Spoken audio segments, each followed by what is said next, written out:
zoritxarrez... Esango nuke, hasteko gutxietxia dagoela, zoritxarrez jende askok egiten du eta horrek ez dakit meritua edo ia kentzera ekartzen du eta esango nuke, zoritxarrez geroz eta parte hartzaile gehiago direla oso ondo prestatzen ez dutenak, korrika eta presaka, azken orduan korrika hasita eta 20 kilometro korrika egitea ez da txantxa. Eta batez ere ohitura ez duen jendearentzat, orduan, pixkat iruditzen zait hori, pixkat kontzientzia hartu beharra dagoela, horrelako esfortzu luze eta gogor baterako, prestaketa egoki bat egitea garrantzitsua dela. Batez ere denborarekin hastea, behobia prestatzen, orain ja akaso berandu gabiltza, baina ez dakit, esango nuke, udaratik ja hasi beharra dagoela kilometroak zangoetan pilatzen, eta batez ere, distantzia luzeak eta oso ritmo lasaian egiten, pixkat gorputzari erakustea, hori, hain distantzi luze bat zer den, naiz eta 20 kilometro ez diren entrenatu behar, 10-12 kilometroko irteerak egin behar dira behobia aurretik, eta ez aurreko astean, baizik eta 15 edo 3 aste lehenagora arte. Atxeden hartzea da egokiena, etxeko lanak aurretik egin behar dira, behobia lehiatu baino 10 egun lehenagora arte, esan daiteke fuerte entrenatu beharra dagoela eta entrenamendu luzeak eta gogorrak egitea, baina azkeneko 10 egunetan ia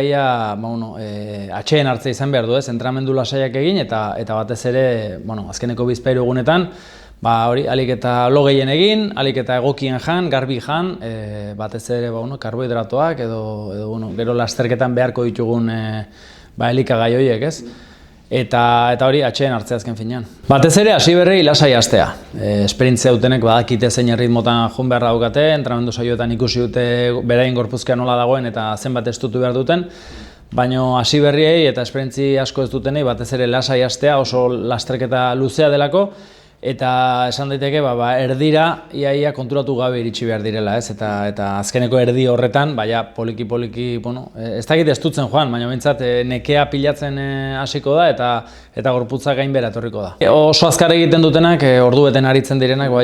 janedan gutxi, azken finean oso esfortzu azkarra delako, baina maila herrikoian gabiltzanak, esango dugu, ordu terdi, ordu eta 45 edo 2 orduko iraupena emango diotenak, horiek batez ere hidratazioa, ez bakarrik lasterketa aurretik, baizik eta bitartean ere eta ondoren ere, azken fina horrelako esfortzu luze baten ostean, ondo jan eta edan beharra dago. Horrelako esfortzu luze baten ostean,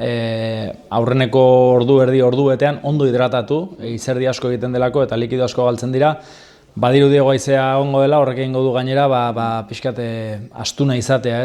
korrikarako ez da oso eguraldia proposa,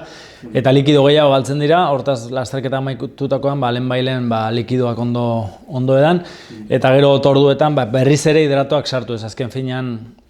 horixe delako batez ere gorputza galdu duena.